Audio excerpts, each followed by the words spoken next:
Saya semalam menerima kiriman SMS. Seorang ibu meninggal dunia. Biasa kalau kita mendengar berita ada orang meninggal dunia, karena kita semua akan menghadapi kematian. Tapi yang luar biasa, peristiwa yang terjadi saat dimakamkan.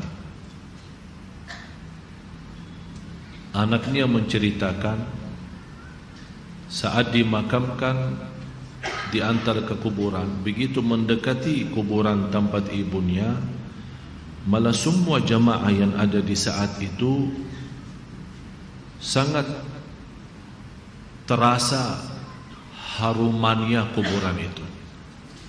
Harum sekali, keluar semacam wangi yang luar biasa, sampai orang pada pandangannya kepada yang lain, barangkali di antara jamaah yang membawa wangi-wangian yang bagus, tapi ternyata tidak, mengalir dari bawah keluar, sampai ada yang malah melihat asap-asapnya. Asap ini bukan asapnya kebakaran, tapi asapnya itu karena wangian dari masuk dari kuburan ini.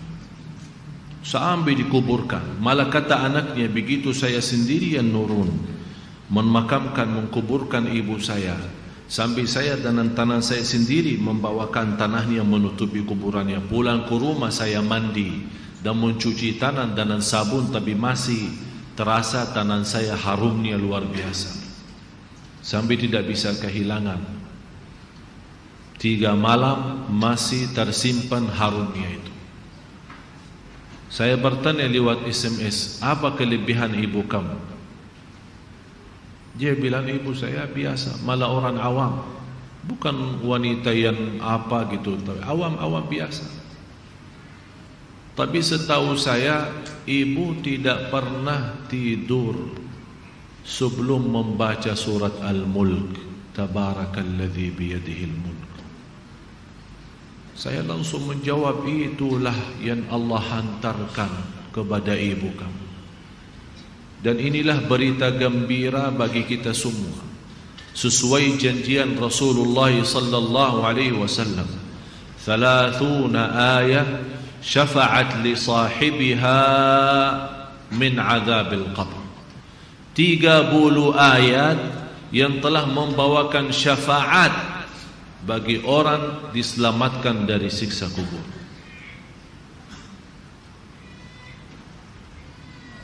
Dari situ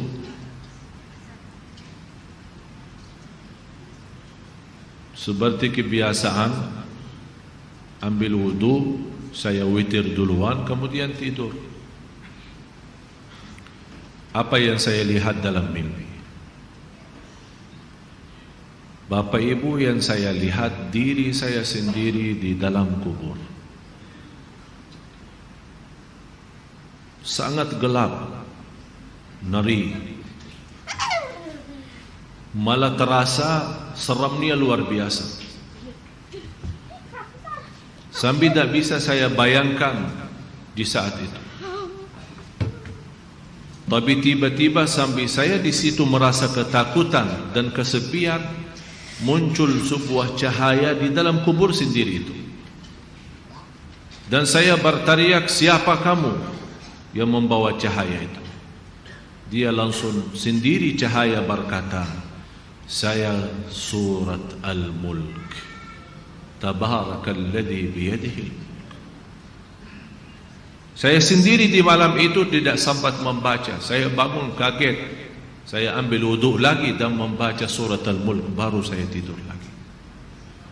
Saya memberikan nasihat kepada semua jemaah yang hadir, tolong sampaikan pesan ini. Jangan tidur belum baca surat Tabarak, karena kita tidak tahu kapan saatnya menghadapi kematian. Bisa jadi itu tidur kita adalah tidur yang terakhir dari dunia ini. Mudah-mudahan dengan kita mengkhatamkan hari kita dengan membaca surat Al-Mulk, Allah ampuni segala dosa kita, dan Allah harumkan kuburan kita menjadi taman dari taman surga. Al-Mulk surah yang luar biasa dahsyat. Saya mohon, biarpun ibu-ibu sedang halangan tidak salat, tetap mau tidur, ambil air wudu dan baca surat Al-Mulk. Baca surat Al-Mulk. Siapapun kiainya, siapapun ustaznya, siapapun dokter yang melarang kita sebagai wanita membaca karena lagi halangan, saya sekarang berkata, ibu-ibu sedang halangan, baca surat Al-Mulk. Karena saat kematian tidak akan bisa membedakan kita lagi suci atau lagi halangan, mati-mati. Dan Allah Maha tahu niat kita. Dan lebih baik saat kita membaca sedang halangan, jangan megang Al-Quran langsung, menyentuh Al-Quran langsung, sebagaimana saya jelaskan, bagi sarung tangan atau bagi HP kita. HP kita yang isinya Al-Quran, buka surat Al-Mulk di HP kita dan kita baca.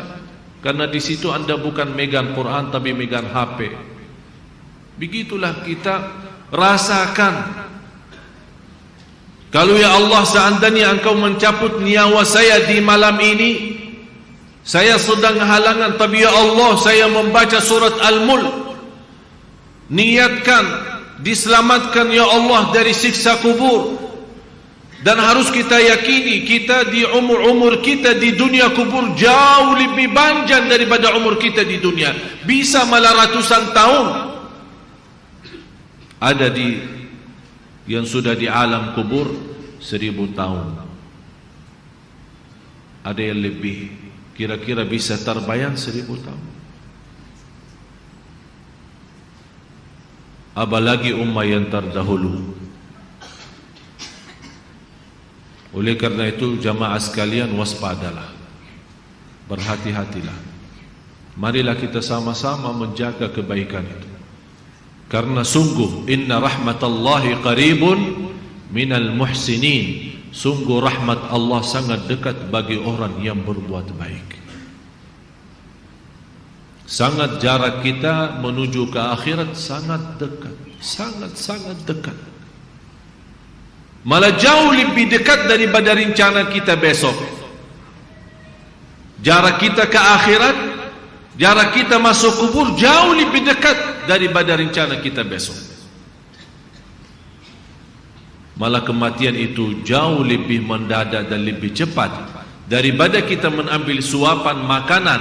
Belum kita sampai menantarkan, membawakan suap makanan sampai ke mulut kita, sudah dicabut nyawa kita. Jauh lebih cepat itu. Oleh karena itu marilah kita sama-sama semua kita punya salah, punya kekurangan. Apa yang kita senang melihat nanti di hari kiamat, jangan perbuat. Apa yang kita ingin ketemu nanti di hari kiamat, silahkan. Apa yang kita takut dan malu dilihatkan oleh Allah nanti di hari kiamat, jangan berbuat. Dan apapun yang kita tulis, senang kita ditunjukkan oleh Allah, silahkan tuliskan. Kalau kita malu dilihat nanti oleh umat manusia dan dilihat oleh para malaikat yang menjadi saksi, jangan tulis macam-macam. Apalagi sekarang terlalu gampang dosa tulisan itu, gampang sekali. Dan HP yang sekarang ada, malah sudah kita megang menjadi tasbih kita, mengganti tasbih. HP, BlackBerry, WhatsApp, SMS, lain-lain. Saya setiap hari hampir terima 100 SMS. Ada yang bertanya, ada yang macam-macam. Dan hanya saya yang pada si Allah doakan, jangan menjadi titik tulisannya SMS ini menjadi beban nanti di hari kiamat. Ya Allah, ampunilah mereka semua. Itu yang saya doakan. Walaupun saya tidak balas berdoa, tapi Allah yang Maha tahu apa yang saya doakan untuk orang yang kirim SMS atau WhatsApp atau apa saja. Oleh karena itu jamaah sekalian, hati-hati. Bukan masalah sama saya, tapi masalah kita sama Allah.